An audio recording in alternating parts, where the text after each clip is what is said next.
At kung ang hinahanap mo naman ay racing big bike ang datingan, meron po tayo ritong Fecon 3GP standard version. Gaano nga ba kaganda ang semi big bike na ito? Yan ang ating aalamin ngayon. Tara!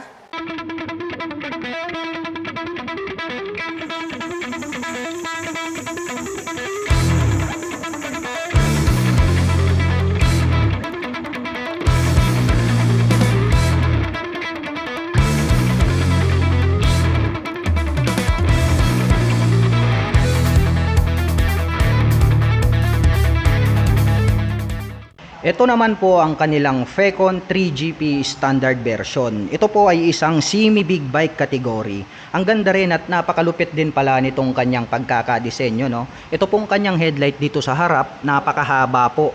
Very sharp yung kanyang edges. And then mayroon naman po siya diyang high beam and low beam. At dito sa bandang ibaba, mayroon po siya ritong additional na daytime running light.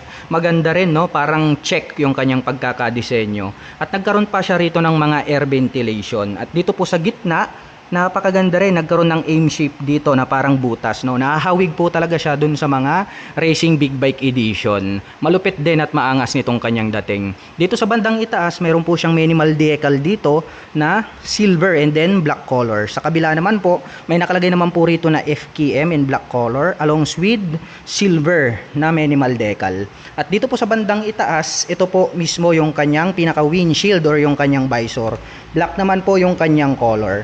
At ang kagandahan nito mga ka-LM, very attractive din yung design nitong kanyang mga side mirrors dahil located na po siya rito sa harapan. Hindi po siya katulad ng mga ibang semi big bike na naka-installed po doon sa kanyang mga handlebar. At ang kagandahan niyan, adjustable po siya. So pwede po natin yang ipihit. Ang ganda rin nitong kanyang stock na side mirror, no? Dahon type na po siya. At nandirito naman po located itong kanyang mga turn signals. Mahaba rin yung pagkaka-design. LED na rin po lahat ng kanyang mga ginagamit para po sa kanyang lighting system. At kakaiba rin yung disenyo nitong kanyang front fender, no? May nakalagay naman po siya rito na ABS in white color na decal. Well, anyway mga ka-LM, ito po palang ating motorcycle ay equipped na po siya ng dual channel ABS. So both front and rear, mayroon na po siyang anti-lock braking system. Ang kagandahan naman yan, pagdating sa mga sudden stop, hindi po maglalak yung ating mga preno dito sa harap at likod. Dahil nga po ang ABS ay nakakapagbigay po yan ng smooth na braking power. At napakaganda rin, no? Agaw pansin ito pong kanyang inverted telescopic fork kasi nga gold yung kanyang color, yayamanin. Asahan natin mga ka-LM, ito po ay matibay, no? Durable talaga, more reliable pagdating sa mga bouncing performance. Dahil nga po ito ay inverted telescopic fork. Itong kanyang tip dito sa bandang ibaba is matte black po yung kanyang color. At ang kanya naman pong mga braking system dito po sa harapan, ito po ay equipped with single rotor disc brake. Thick din po siya, rounded shape, and then along with 2-pot caliper. May additional po pala rito na light reflector, bilog naman po yung kanyang hugis. At ito naman pong kanyang cast wheel is metallic silver yung kanyang color. At ang mga sukat ng gulong rito po sa harapan, ito po ay mayroong 110 by 70/17. At CST tires na po yung kanyang stock tires, kaya more reliable yan, makapit talaga yan mga ka-LM. Dumako naman tayo rito sa bandang itaas. Silipin naman po natin itong kanyang fully digital meter panel display. Malapad din yung pagkakadesign mga ka-LM. And then nagkaroon po siya ritong nakapalibot na parang carbon finish, kaya malupit din yung kanyang dating. At ang ganda rin nitong kanyang brace dito po sa kanyang handlebar dahil nga po ito ay cast iron. Metallic dark silver naman po yung kanyang color. Nagkaroon pa ng mga butas rito, no? Parang tie concept yung kanyang dating. At ang kanya naman pong ignition, ito po ay equipped with mechanical key. Mayroon na rin po siya ritong lock for safety purposes. At ang mga buttons natin dito sa kaliwa, mayroon po siya ritong passing light, high beam and low beam, turn signal selector, and then hazard, at nandirito yung kanyang horn. Nandirito naman po itong kanyang clutch. Sa kabila naman po, mayroon po siyang engine kill switch, may on and off po para sa kanyang headlight, ang kanyang electric starter, at nandirito naman po itong kanyang front brake. Well, kitang-kita naman natin, no, medyo aggressive yung datingan nitong kanyang driving position dahil nga po ito ay isang big bike category or semi big bike. At napakaganda rin, no? Napaka-brusco rin ng pagkaka-design itong kanyang fuel tank. Dahil nga itong mga part na to is napaka-maskulado. May nakalagay naman po rito na FKM na decal dito po sa bandang ibabaw along with red and gray color. Ang ganda rin itong kanyang fuel tiff, no? Kasi nga po silver color and then durable yung kanyang dating.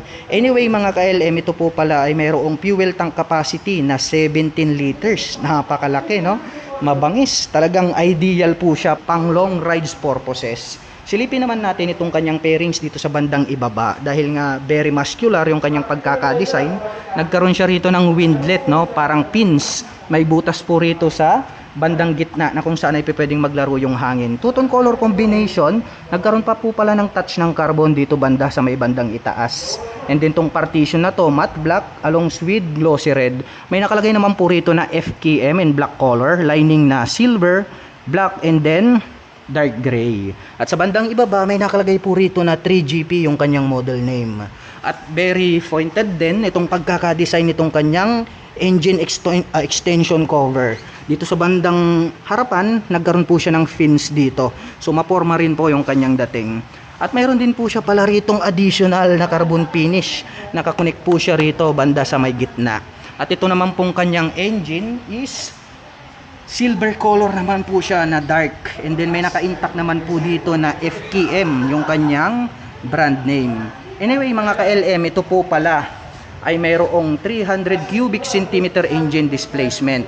Naka single cylinder 4-stroke with 4 valve. At nakakapagbigay naman po ito ng maximum power na 27.9 HP at 9,750 RPM. Habang nakakapagbigay naman po ito ng maximum torque na 22 Newton meter at 7,500 RPM. At dito naman po sa bandang ibaba, nandirito naman po itong kanyang shifter.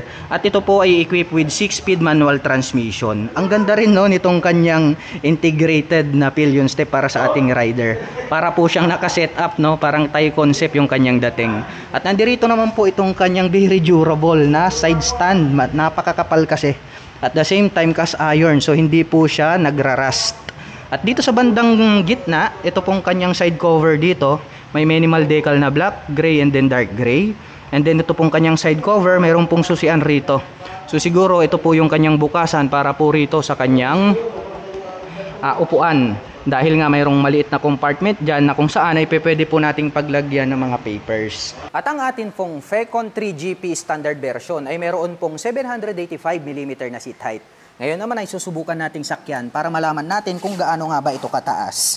Ayan mga ka-LM. Anyway, my height is just around 5'6". Medyo tiptoe tayo, kunting-kunti lang naman. Kaya masasabi ko, very comfortable ito para sa mga tulad ko na 5'6" in height. Dito naman po sa bandang ibaba, nandirito naman po itong kanyang napakalupit at napakapormang swing arm. Dahil nga po yung pagkaka-design hindi po siya straight, no? Nagkaroon po siya rito ng curve. And then, dito po nakakonect mismo itong kanyang sprocket set. Ito naman pong kanyang sprocket set, ang ganda o star design. May nakalagay po rito na extension, which is ito naman po yung kanyang chain cover matte black. At mayroon na rin po siya rito ang additional na mudguard, na kung saan ay pre-prevent naman po nito na matalsikan ng mga putik. Ito pong ating other body parts ng ating semi big bike.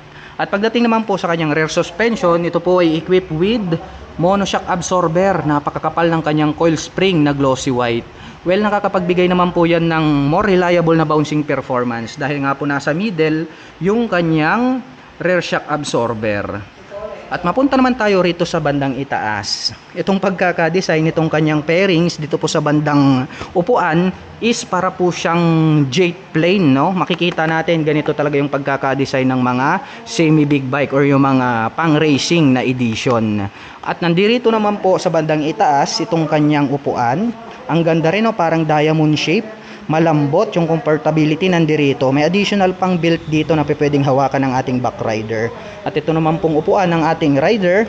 Sakto lang naman yung comfortability nandirito. Nagkaroon ng two-tone color combination, matte black and then gray. Yung pagkakatahi, more durable naman po siya. And then yung stitches, premium din po yung kanyang dating. Silipin naman natin itong kanyang taillight. Pointed din po yung pagkaka-design. Medyo may kaliitan nga lang, pero ang kagandahan niya, nagkaroon pa rin siya rito ng split na daytime running light. And then nandirito po yung kanyang main brake light. At nandirito naman po itong kanyang mga turn signals na mahaba, naka-pop up din po siya. LED na rin po yan. At ito pong kanyang rear fender, pag ating sinilip, mayroon po siyang brake light dito, or ito po yung kanyang plate light. May added reflector light sa gitna at nandirito naman po itong kanyang plate holder. At ang very attractive para sa akin, ito pong kanyang rear wheels. Kaya pala ganun po yung design ng kanyang swing arm, no? Nagpa-curve po siya dahil wala na po siyang brace dito. Well, madalas makikita naman natin to dun sa mga mamahaling design ng mga big bike. Well, dinala na po pala ng FKM dito po sa kanilang 3GP. Standard version pa to, pero napakabangis nitong kanyang rear wheels. At kitang-kita naman natin, napaka-forma nitong ginamit nila rito na stock na kanyang cast wheel. At ang mga sukat naman po ng gulong rito sa likuran, ito po ay mayroong 150 by 60-17. Saktong-sakto lang, no? Pang racing na po yung kanyang stock tires. At ang cute din nitong kanyang stock na muffler, no? Nandirito siya banda sa may ibaba, so naka-hide po siya. Matte black po yung kanyang main pipe, nagkaroon po siya rito ng single exhaust, at ito pong kanyang heat protection guard is silver color. At napakaganda talaga nitong kanilang ikinabit rito na pillion step, no? Nandirito naman po yung kanyang rear brake. At agaw pansin pala mga KLM, ito pong kanyang body frame. Dahil kung inyong titignan yung kanyang color, ito po, kakaiba po yung pagkaka-finish. Matte finish po siya, and then makikita natin na parang nagkaroon siya ng coated na parang anti-rust, no? So hindi po siya kakalawangin. Rounded shape naman po yung kanyang pagkakayari. So matibay mga KLM, napakadaming brace dito. So napakaganda po nitong kanilang FKM. Ito pong kanilang 3GP standard version. At ang presyo po nito para po sa mga gustong kumuha, ito po ay nagkakahalaga lamang po ng 158,000 pesos. Imagine mga ka-LM, very affordable yung kanyang price tag para po sa isang racing semi-big bike. At para naman po sa mga gustong kumuha ng hulugan, ay kailangan nyo pong mag-down payment ng 20,000 pesos. At pagdating naman po sa kanyang monthly installment, ito po ay mayroong 7,180 pesos. At para naman po sa mga kababayan natin na nakapanood ng video na ito at interesadong maglabas nitong kanilang Fecon 3GP standard version, ay maaari nyo po itong makita at mapuntahan dito po sa Carmack, Dagupan City, Pangasinan Branch. At para naman po sa mga kababayan natin na nais magpunta rito, ang kanila pong operation time is starting 8 AM until 5 PM from Monday to Saturday.